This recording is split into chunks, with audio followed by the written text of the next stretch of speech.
songs are slow and sad. I don't know what's wrong with me.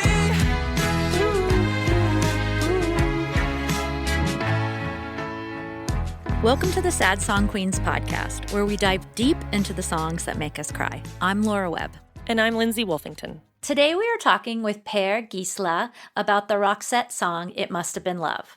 Per is a singer, songwriter, and guitarist from Sweden, and is most well known as the male half of the pop rock duo Roxette. He began his music career in 1976 when he founded the band Gyllene Tider in his home country, gaining popularity within Sweden before disbanding after their fourth album. In 1986, Per and longtime friend Marie Fredriksson came together and formed Roxette. He had the songs and she had the voice. The duo entered the world of pop with The Look in 1989 and stayed at the top of the charts worldwide for the next 10 years. It Must Have Been Love was their third #1 hit in the US, widely known for its use in the film and on the soundtrack for Pretty Woman. What we didn't know, and we look forward to hearing more about today, is that it was originally released 2 years prior to the film as a Christmas song. Sadly, Marie passed away in 2019 from a brain tumor. Her legacy lives on in her music. Per has continued writing and performing and has the distinguished honor of being only one of 4 European songwriters to have Billboard #1 songs that they wrote 100%. The others being George Michael, Paul McCartney, and Phil Collins. We are excited to chat with him today and look forward to looking back on Roxette's career. So grab those tissues and let's get into it, because we all need a good cry. And now, It Must Have Been Love by Roxette.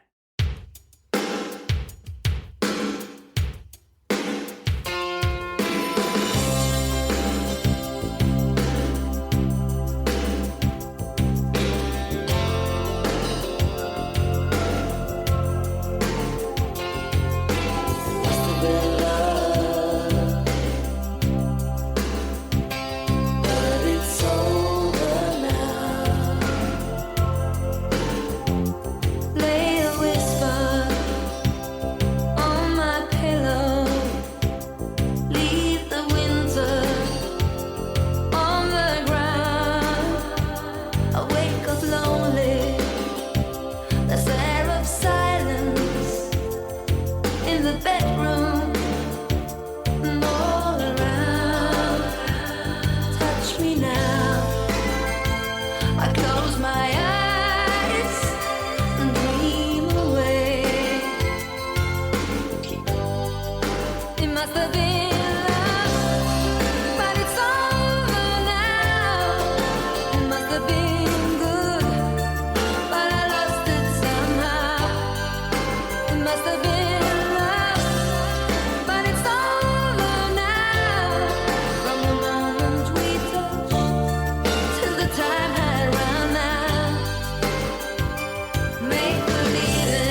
Welcome to the podcast, Pear. Thank you very much. I Appreciate it. love how, I always love this song. It just keeps on going and giving at the end. Like, it never gets old. All the things you guys do to kind of give it slight little changes at the end. I love that stuff. Thank you. And as supervisors too, when we have songs that, have a different element, our editors love to edit with songs like that too. Just even hearing it with that ear too, you're like, oh, and another element and another. Cool. And of course, the young, like, wannabe rock star in me is like, I want to sing like that. I'm going to sing my heart out just like Marie. Oh, her voice is amazing. She's doing an amazing job. This is the days before auto-tuning and Melodyne. This is for real. And she was such an amazing singer, especially in this era, late 80s, early 90s. She was one of the best, for sure. Absolutely. And I wanted her haircut too. Yeah. Oh, yeah. Was she, I think I heard in an interview, she was naturally a brunette and she dyed her hair blonde and cut it short for the look of the band? The first album we did, Pearls of Passion, that was recorded in 1986. It came out in 87. She had really long hair, brownish, brunette. And then she just, one day she became like this Billy Idol style, Annie Lennox style, whatever it was, each thing. And she looked amazing. And she became this superstar. That's so cool.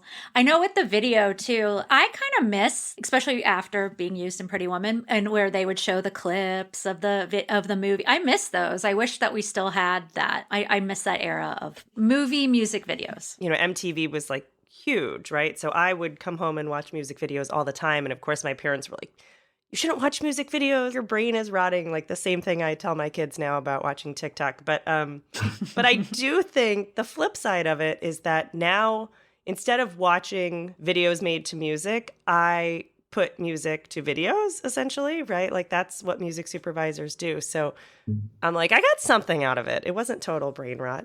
Yeah. Oh, yeah. Yeah. And music and videos for us from another country that don't have English as the native tongue. I mean, I learned English through pop music when I was 7, 8 years old. Yeah, I learned all these Beatles songs, the Monkees, or the British Invasion songs when I was a little kid. I had a brother who was 7 years older than me, who bought all those Kinks records and the Who, Creedence Clearwater, or whatever.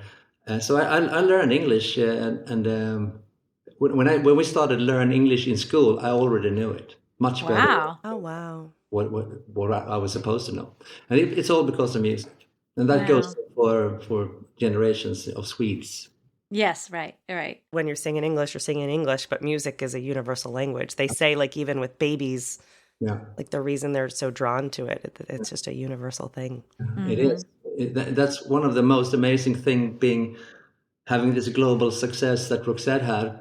That you go to all these different countries where they don't even understand English. They just but they sing along anyway to all these songs. China, it could be Chile or Mexico or wherever, or Belgium. They everywhere you go, everyone knows the same thing because it's a universal language, just like you said. And it is interesting too, always, that accents don't really. Sometimes with some specific singers, but how it is universal sung in English that you can't even really tell someone's accent generally most of the time too is fascinating to me always. Yeah. Obviously, it's a breakup song, or I feel it's obviously. I really feel the angst and the heartbreak in Marie's performance. I really love the line, I wake up lonely, the air of silence in the bedroom and all around. That part makes me feel about the regret and, wishing, being nostalgic for that past. But then maybe having regret that you didn't realize when you were in the relationship that it was love and sort of looking back going, oh, I wish that I had realized that. And maybe some longing for them. So I don't know. That's kind of my thought. And the hard winter's day, that line, I also just think what it evokes is you just think of like barren landscape, cold. And I think that that's such a evocative way of tying in that it's a sad breakup song. Yeah, and I think I was also like, it's where the water flows, it's where the wind blows. Feels very different from kind of the rest of the song, but gives you that sense of wherever I go, I'm still feeling this feeling. Like it's everywhere. So that's our really deep interpretation of what's happening here. It's so fascinating when people interpret your lyrics, you know, and read so much into it. That I guess is referring very much to yourselves, you know, how you feel about it and how your experiences and stuff like that. So this song was written in 1987. It's a very long time ago. I don't really know. I can't remember what I was thinking about. The only reason I wrote the song was that we had released the first Roxette album, and we tried to get into Europe, but nobody wanted to touch us, you know, like Germany or France or England. So the German record label, EMI, they asked me to write a Christmas song.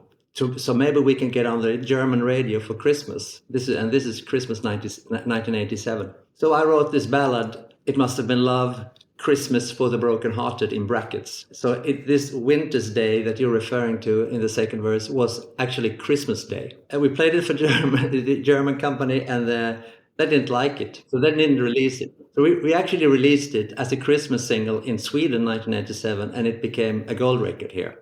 Okay. Yeah. So your home country knew that they recognized they loved the song. greatness. and they probably loved, because we had a success with the first album, so it was like a special song for Swedish people. But then, of course, we went on working and did the Look Sharp album, had the international success with all those songs, Listen to Your Heart and the Look, Rest of Success also.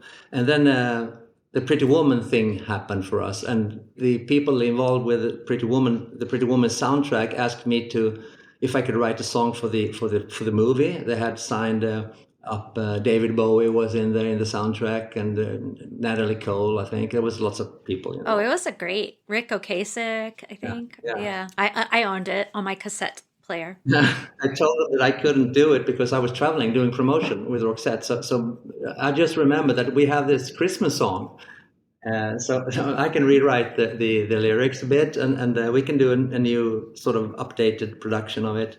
So that's exactly what we did. So in 1990, we did a new intro. Marie sang a new line, Winter's Day instead of Christmas Day, and off it, we sent it to a very, very successful mixer in LA called Umberto Gatica, who worked with Michael Jackson, all those people, one of the best in the business. So he did the mix of It Must Have Been Love that went into Pretty Woman, and the rest is history. So that's the story of how the song became. I didn't know this until we started like preparing for this episode. Yeah. I was like, what? I love that, because I think also I wasn't sure if it was written for a film, as many songs are, or licensed, which it essentially sounds like it was licensed with like a slight tweak. Yeah, exactly. Yeah. Which is good for you because you still own the publishing. Hallelujah. What else is different? Any other big differences? It's another intro basically, and the sound is different because he mixed this. He had this snare drum sound, Umberto Gatica, that he called his lucky snare. He used the same snare drum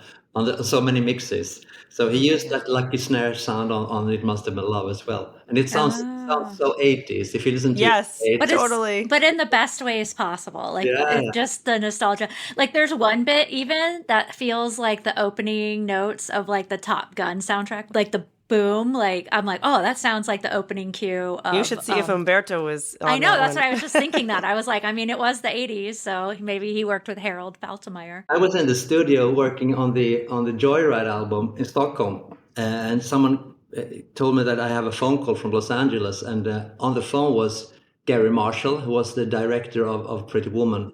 I never met him, and he just wanted to speak to me, and he wanted to thank me so much for the song, and he said that your song is in the movie, and it's a brilliant one, and I kept it so with no dialogue over it. So when it's played, the lyric speaks for itself, so to speak.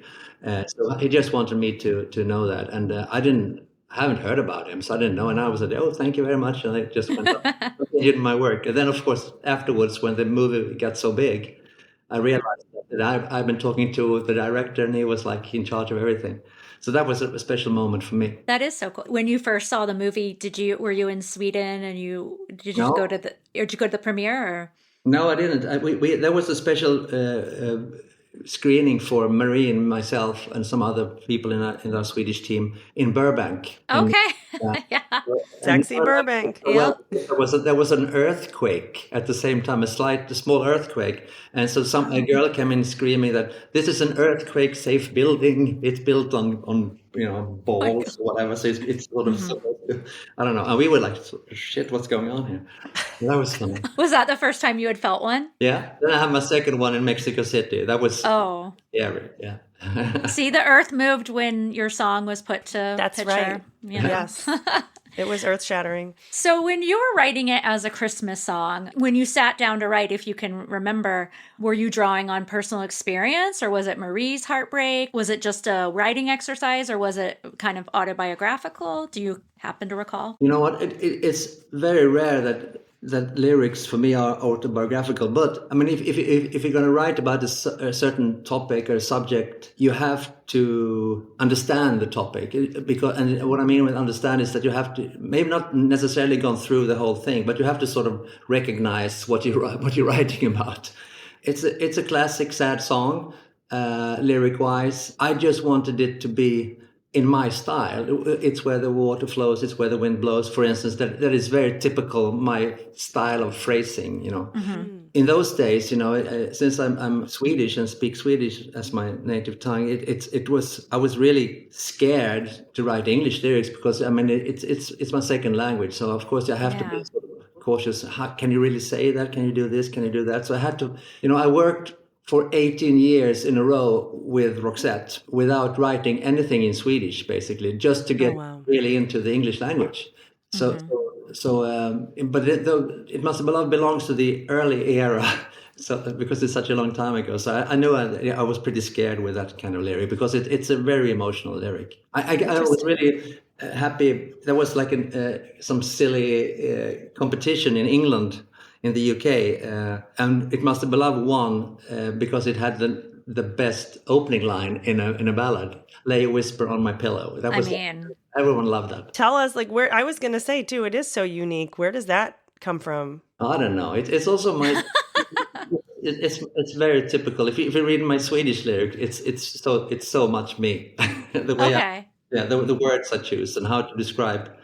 Loneliness. I use words like that all the time, and temperatures. I call it temperatures. I use that all the time when I write. Did you ever grow up writing poems, or? I started writing poems when I was a young teen. So I actually started writing lyrics before I started writing music. So the first songs I wrote was poems that I put music to. I still have them. They're really awful. I bet there's some hits buried in there. Yeah, I bet there's some stuff to it. So did you ever hear from the German A&R people? Were like, we're wrong? Or they were like, yeah, we're part of this success. No, it changed subject when it came on board. Yeah.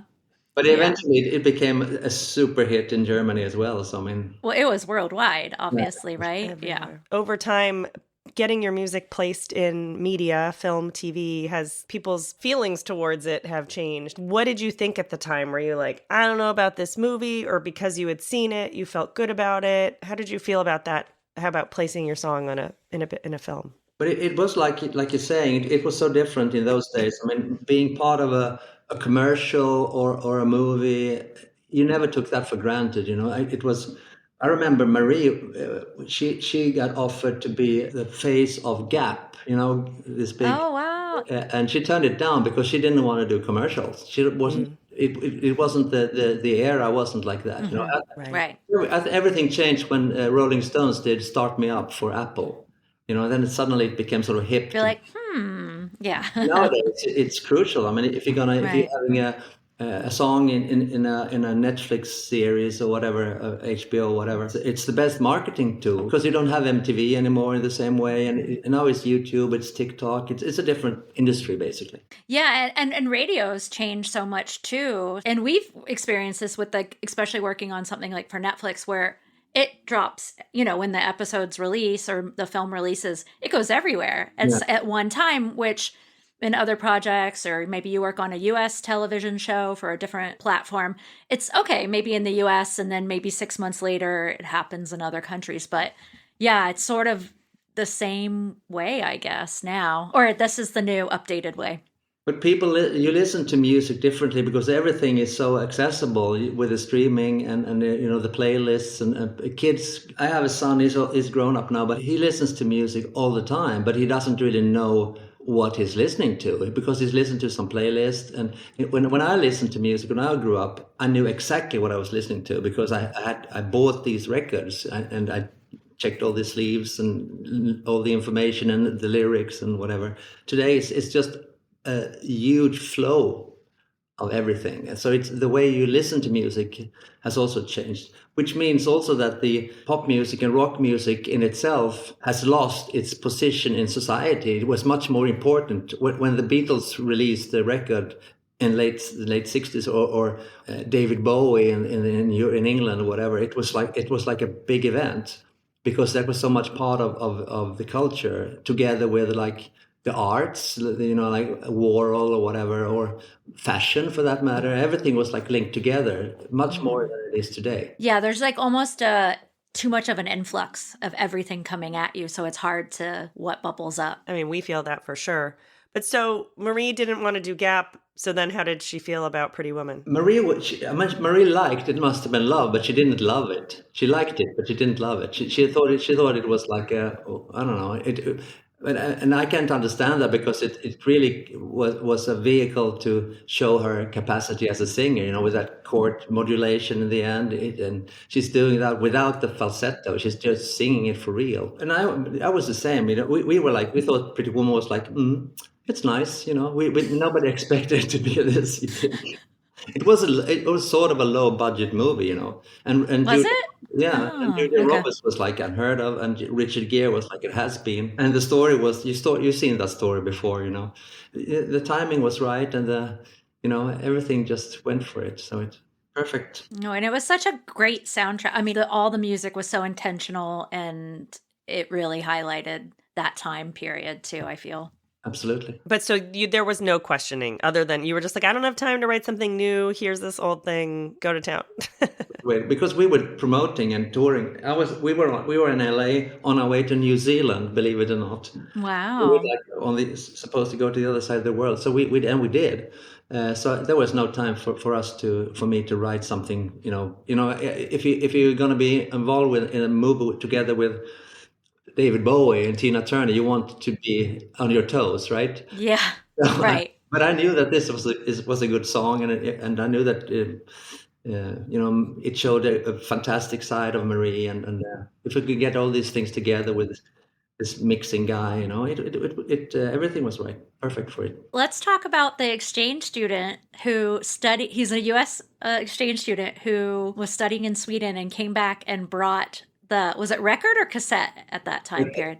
Record. Okay, yeah. This guy came from Minneapolis. His name was Dean Cushman. Came from Minneapolis. He was an exchange student in Sweden, and he came back to Minneapolis. And his favorite radio station was called KDWB, and they had a radio show where people could actually go up to the radio station and bring their own records and get them played on the air. That was the concept of this show. So he did. He went up there and he had the Look Sharp album with him, the vinyl album. He actually left it there for like 2 weeks. Then they didn't play anything. So he went back after 2 weeks, tried to get his record back. Then suddenly fate happened. When he was getting the record back, the program director of KDWB was standing next to him. Brian Phillips was his name.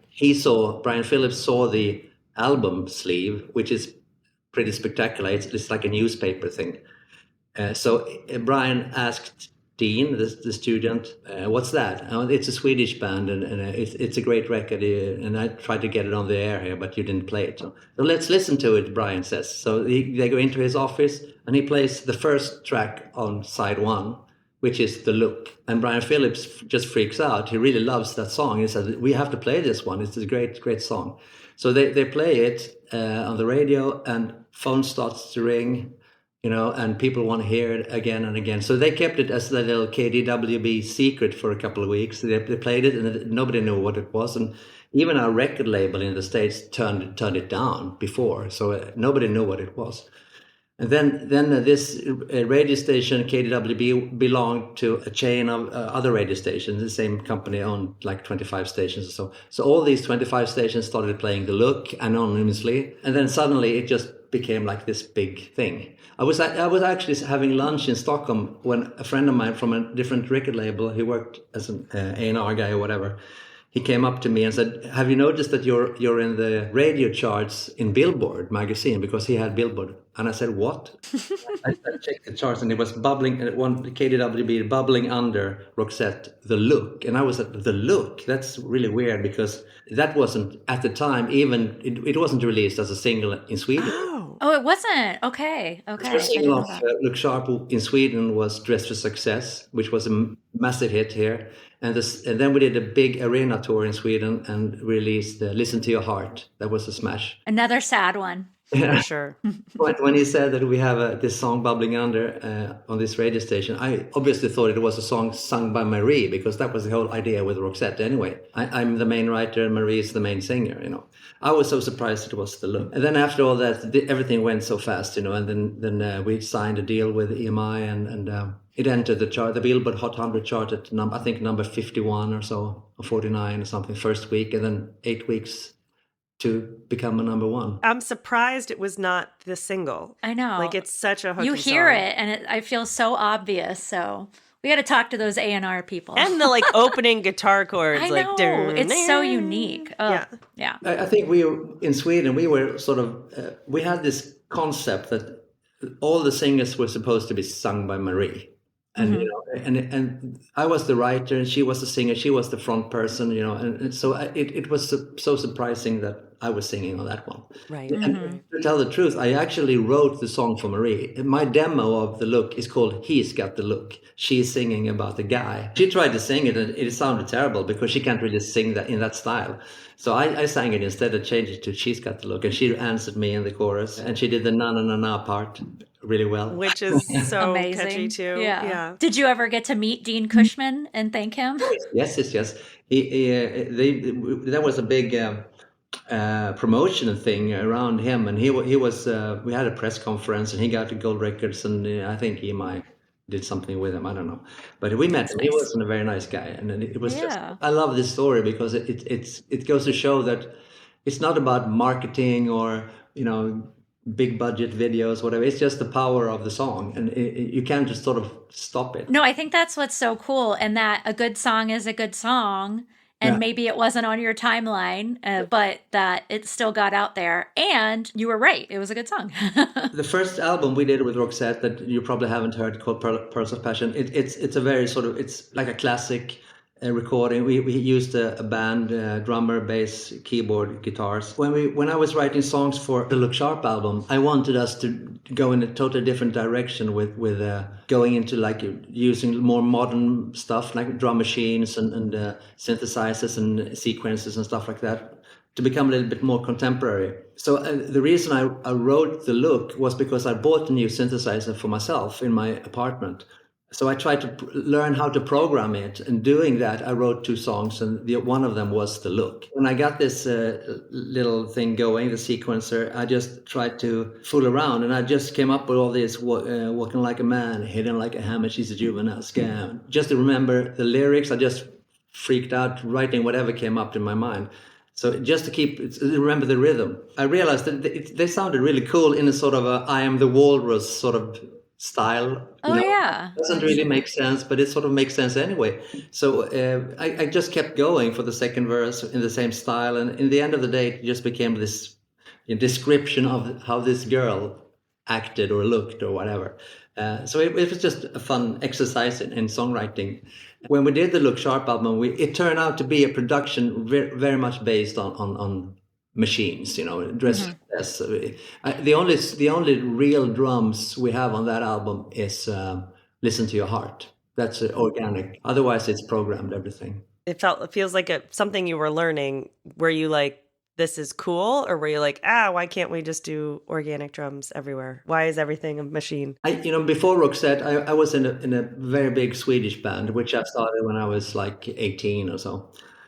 So I've been working in a band for so many years. So I was I just felt like I wanted to do something else, just production wise, but also songwriting wise. That was also one of the main thing for me anyway, to work with Marie, that she could actually sing. She sang so much better than I did, of course, but when she had that capacity, I could write better songs because I had someone like her to sing It Must Have Been Love or Queen of Rain, which is a beautiful song a little later on, or Listen to Your Heart for that matter. I just tried to develop as a writer and as an artist by going in that direction. Did you were you the singer in your band, Gyllene Tider? Gyllene Tider, yeah. The golden era, Gyllene Tider. Oh. Gyllene is golden and Tider means times or era, whatever. Oh. It's a stupid name, but it was... No. I had this instrumental song without any lyrics, which was called Gyllene Tider, and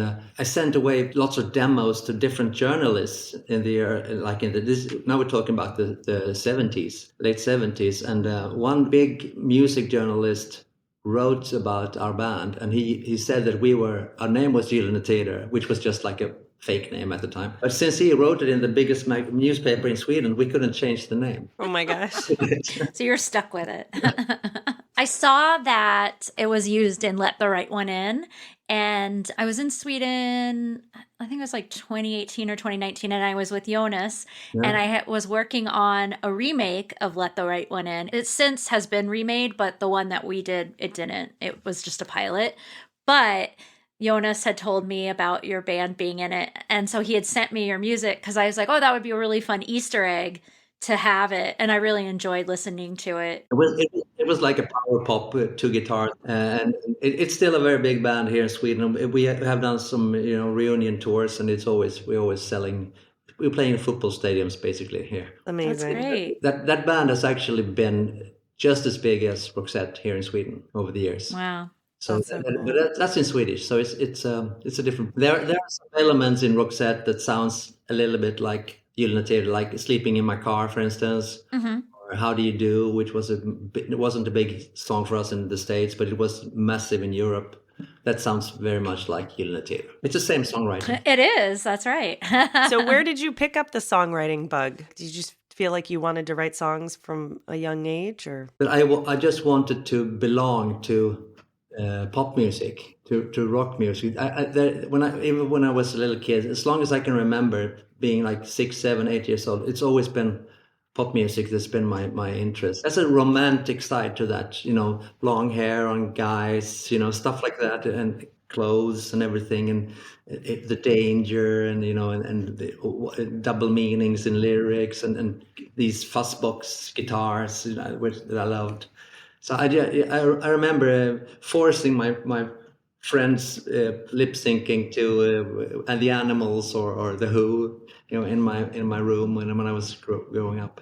So it's my fate, I have to one way or another belong to pop music, and since I come from a very creative family, lots of artists, and I think for me it was writing poems, lyrics, and also trying to express myself through melodies and music. It felt very natural from my early teens. So Joyride the musical, it just finished running in Sweden. Is there any plans for it to go around the world? It finished in Malmö now in the south of Sweden. It's opening in September in Stockholm, so we only have another 100 shows there. But at the same time, we're talking about getting it into Germany and Europe, and hopefully we can come to the West End in London, and hopefully we can come to Broadway one of these years. That would be amazing. Yeah. I was telling Laura, my friend, and I had a dance routine to Joyride. Yeah. I'm like, which I think there are like certain parts of it I could probably bring back. Like that muscle memory might still be there. So, but my friend who I did it with now lives in New York. So if it comes back, I will call her. We will be there. So how was that? Were you involved in the writing process, or were you a collaborator on it? Or they kind of like the producers came to you and said, we have this idea? Yeah, the musical has been going on for many, many years, and there so many scripts has passed. The last one that happened is like, I think it's 2.5 years ago now, was a script, a novel written by Jane Fallon. Her partner is Ricky Gervais. Okay. But she's a really, really good and interesting writer in her own right, so to speak. And so she wrote a novel called Got You Back. So the musical is based on her novel. So it's a great story. It's about two women, two girls who read it. I don't just have to describe it. It's very cool, very cool, and it actually fits the songs really well. It's a great story. I mean, the first one I had ever seen was Mamma Mia, but I love that there are all this canon of songs, and then that you can incorporate them all into this other story, and that how it works. It's like, it's always impressive to me. Like, I enjoy all I guess they're jukebox musicals is what they're called, but I love them. Yeah. Like, I think it's always, because it's again, like, we all have different theories of songs, or we interpret them different. So then there's this whole other turning it on its head. So that's true. I mean, for me, I was never a big musical fan myself, So for me, I was like, what is it going to be like? And first time I went to auditions, and there is a manner in the way most musical singers sing, which I had actually had to learn to like it a little bit, because they're using too much vibrato. They're doing right. I used to feel the same way. It's like a formula thing, So I've learned a lot during these couple of years working with Joyride, and nowadays I think it's very interesting format. Something I would love to maybe write original music one day to a musical. Ooh, that would be very cool. But I can see your songs like lending themselves to. I've seen a couple of these over the years. Jagged Little Pill, like Waitress, obviously not Sarah Bareilles music, but written by Sarah Bareilles. That sounds like a Sarah Bareilles song. Like, that sounds like Alanis. But some of them you're like, does that fit a musical singer? Like, that was an interesting choice. The classic popness of Roxette songs, I feel like, will lend itself to people who can belt and do all that fun stuff. Yeah. But it's different for sure. I mean, the Malmö version of the musical was also including a 48-piece orchestra. Wow. It was like a massive orchestra. So the arrangements were, of course, made for that big orchestra, which means that you lose a little bit of the style of Roxette. Sure. Right. But you lose some of the typical things, even though you had the guitar riff of The Look, the intro to Listen to Your Heart, all those things. But it was like it's a different thing, and you have to get used to it from my point of view, anyway. And also, what I thought was interesting is that they picked songs that are not necessarily that well known. I mean, there are a couple of songs in the musical. Unless you're like a diehard Roxette fan, you haven't heard them, but they work, and lyric wise they work, and it reminds me also of how big the catalog is. Actually, it's so many songs, That's really cool for me. Yeah, they have to do what we do, is kind of like make it work for the story they're telling. Pick the song that works best for the story. Yeah, that's right. Do you have a lot of unreleased stuff lying around? We have a few. I have a few. We have a few old recordings with Marie. I have like I said, the Swedish band. I have Roxette, and I've been doing solo stuff in English, doing solo stuff in Swedish. I use my songs all the time, and I tour a lot, and there's always. But of course, I have. It's a big catalog, and I'm old, which means that I have 45 years of work, so it's a lot of songs. No. Not old, very wise. Yes, exactly. Yes, lots of experience. And so now you are touring this summer, and her name is Lena. Is that correct? Yeah. Who's the singer? So you kind of felt like, okay, she can do Marie's voice justice. Well, it was a very hard decision to make to continue Roxette, and I was doing a Swedish solo album, I think it's 18 months ago or so, recording it with lots of duets, lots of different partners singing with me. And one of them was Lena Philipsson. When she was singing, she just reminded me of how good she was. I wrote her breakthrough single in 1986. That's how far. Oh wow! Yeah. Oh wow! But we never really hanged out or socialized that much. But we met, of course, on occasions. But when she was singing, I just realized, shit, she's fantastic. So suddenly, I just realized that maybe she could do the Roxette songs, because some of those songs are really hard to sing. So I asked her a couple of weeks later if she was up for it, and she fell off the chair, of course, to get that request, and she didn't answer.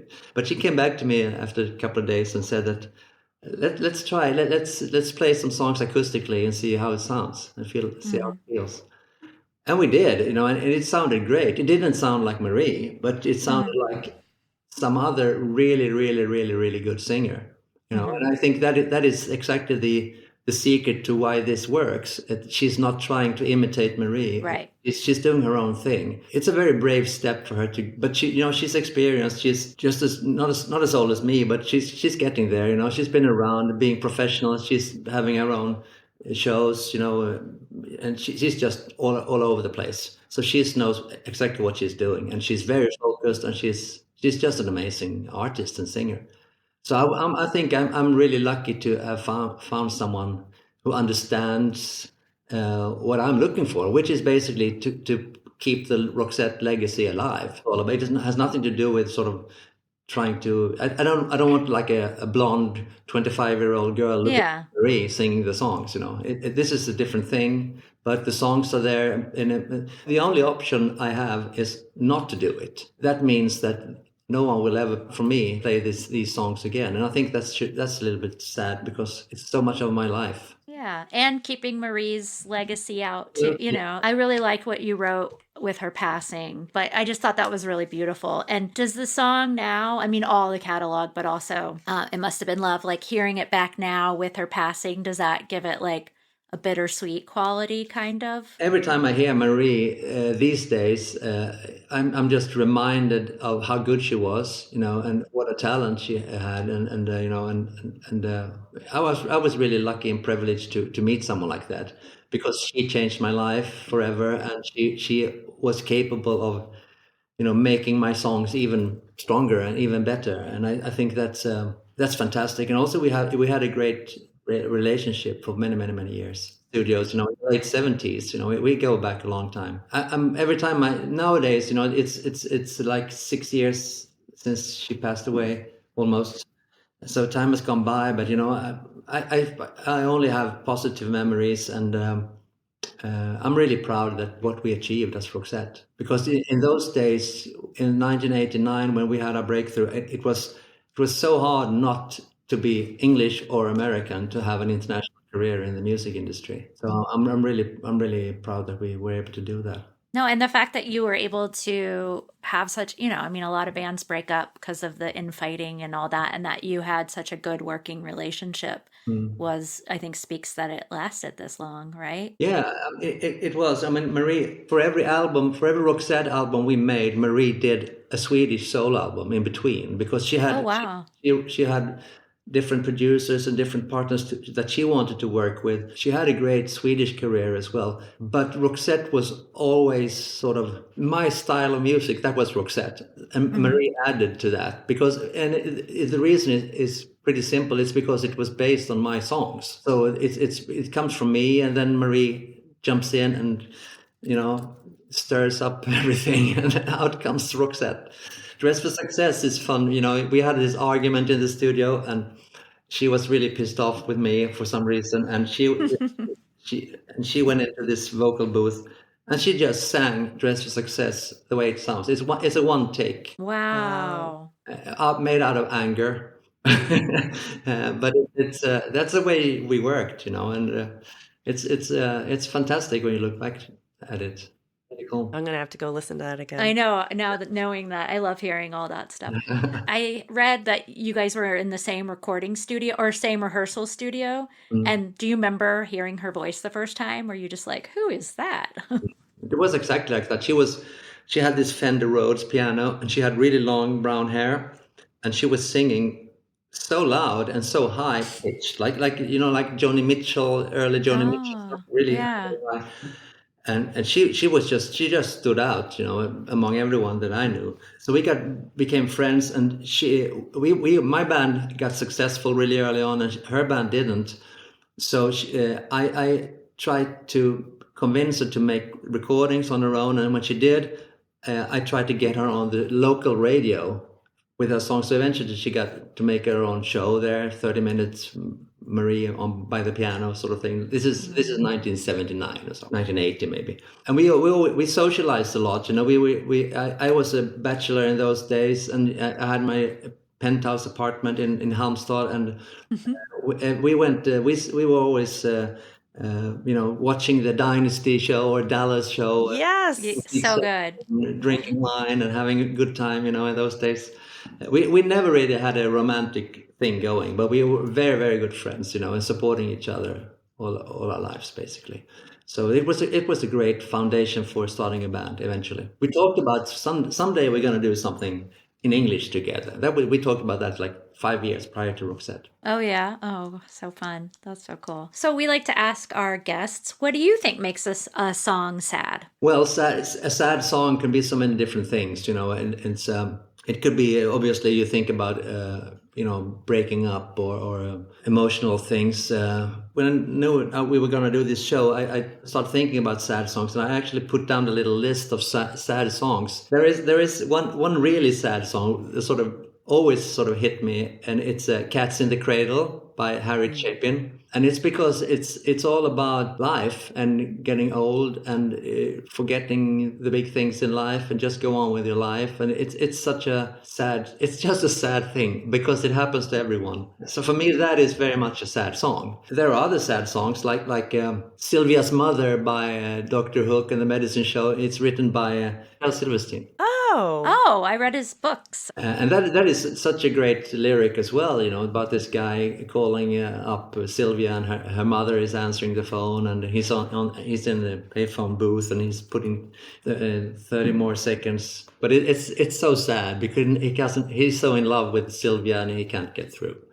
It's such a nice, interesting way of presenting heartbreak and longing in that way that he's writing the lyrics. I think that's also interesting when I probably because I write lyrics myself, you know, you try to find different new angles talking about the same topic. I think that is a very good example as well. You seem lyric focused. Both your examples are because the lyrics are sad. Yeah, otherwise if you go for just music, I mean, half of the songs out there are in minor chords. So it's sort of sad. But, you know, for me, it has to be, I thought about Hurt, Trent Reznor's song, especially the Johnny Cash version. It's such a hardcore song. The lyrics are so tough. So every time you hear that and see that video, especially with Johnny Cash, it hits you immediately, and it's so strong, you know. And to be able to write that, it's really, really, really amazing to do that. We had Moby on, and that was one of his favorite sad songs. I think also that specific with Johnny Cash, his life, and you can tell it was like his life lived. And we went in LA after the fires. There's a Fire Aid concert, and Joni Mitchell performed. Her stuff is very sad, and guests often cite her as one of their favorite sad songs. I don't know if you felt this, Lindsay, but I just seeing her perform, like that her life, like you just feel it in the performance, like you've really lived a life, we can tell, and it's just like from this why is on high, like this is what I've learned. And I feel like that can always color and make it even more sad. It is exactly like that. So I mean, it's sad songs can be so many different things, and it's you connect because everyone's gone through so many. Every human being is going through so many different things, so many phases. So I mean, you find something in that. We talked about that an hour ago, like the power of music. You know, it's just gets to you, and everyone's been through heartbreak, and everyone lost someone dear, you know, to you. And from a writer's point of view, it's always interesting to dig into these strong feelings and emotions because you can make so much out of it. You know, you can make it like a cliche if you want.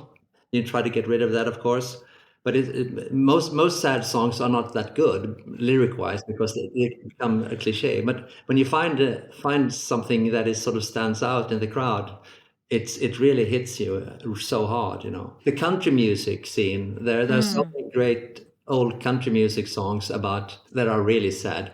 They do it well. My favorite is Stop Loving Her Today by George Jones. The way he sings it is just amazing, and also the lyrics are so sad. No. So sad. Do you like writing sad songs? Yeah, I think I do. In the end of the day, I don't think I like to write songs at all, because I just feel that it's something that I have to do, because that's the way I am. You know, I know people, Benny from ABBA, for instance, he goes to his studio every day, sits there and plays. Oh, he does? Or is it 8 hours a day? Used to, anyway. I'm not like that at all. I only work when I have an idea or something really inside me has to come out. So I try to work as little as possible to begin with. But at the same time, I'm releasing records every year, basically. Yeah, right. I write so many songs. When I'm in the middle of writing a sad song, I like it because it has to be done, and I like the process of it. But I can't say that I long for writing another sad song. But I know that I'm probably going to do it. It just comes out of you. Yeah. Does the idea just pop in as you're, I don't know, walking, or we always say like good ideas happen in the shower, and you're like, I have to write this. You talk to a taxi driver and he says something and you say, oh, I should remember that phrase. That's a really good phrase. My girlfriend at the time, now she's my wife nowadays, she left this note on my piano in my apartment saying, she left the apartment and she left this note saying, hej din tok, jag älskar dig, which is, hello you fool, I love you. Aww. That's what I use. And I said, that's such a great, hello you fool, I love you. And then I combined it with the Come On Join the Joyride. So it became the chorus of... Oh, that's amazing. I love hearing that. Did she ask for a writer credit on that one? No, is she a 5%? We talk about that at all. Okay. A lot of your songs you write all by yourself. Is that still true? Or do you like co-writing? No, I don't like co-writing because you have to compromise so much. I mean, I don't get this idea. Nowadays, people are like 6, 7, 8 writers to every song, and they just send things away, and someone is doing the bass things, and someone is doing this and that. I'm old school. I like to write specifically, for myself and on my own. Even songs that I co-wrote in the past, like Spending My Time or Listen to Your Heart. Those songs, I took ideas from this other guy, Mats, musical ideas that he had, and then I took it with me home, and then I finished the song. We never sat in the same room together to really? compose, So, but that's the way I am as a person, I guess. I like to make the mistakes on my own. Well, thank you so much for joining us today. This has been so fun. Yeah. I'm so glad we got to the "Hello, you fool, I love you" story, because that is such a catchy hook. Yeah. Even before the hook. Yeah, but it's a fun song. I wrote the Joyride song, and Spending My Time the same day. And really, Joyride was I've got the note, and I wrote Joyride, and I knew I wrote it on an acoustic guitar, and it went very fast. And I knew that it was a big song. We were in our prime with Roxette at the time in 1990, coming off It Must Have Been Love. So I know this is going to be a big song for us. So I guess running on that fume, I wrote a ballad in the afternoon, which was Spending My Time, which is a totally different lyric. If you compare the lyrics, they're saying totally different things. But I feel like those might have been my 2 favorites from that album. So bravo. I was with you that day. Maybe you wrote them on my birthday or something. Thanks for having me on. It's been a pleasure. It's wonderful to meet you and talk to them. Thank you. Hopefully we meet up on Broadway or somewhere. Oh yeah. Let's do it. Thank you for joining us today on Sad Song Queens, because you always need a good cry. We will link these songs on our show page as well as our Spotify playlist. To help support us, be sure to like, subscribe, and follow us, and even leave a comment. Huge thanks to Per Gessle, Marie Fredriksson, Marie Dimberg, Jonas Holst, our friends at Universal Music Publishing Group and Warner Music Group. Special production thanks to Miles Bergsma, Keahu Kahuanui, and our producer Emily Cartham. Our theme song is All My Favorite Songs by Weezer, and our outro music is by Wyatt Rouse. Hi, it's Lindsay from the Sad Song Queens podcast. You may have heard us allude to Rob or thank Rob Seals in the Songwriting School of Los Angeles at the end of our podcast. He has been so kind to let us record in his studio, and the Songwriting School is an awesome place. If you want to learn how to songwrite, record, or even information how to release or sync your song, there's a class for that. The Songwriting School of Los Angeles is devoted to the artistry and industry of songs. To learn more, go to thesongwritingschool.com, where you can learn more or enroll in classes.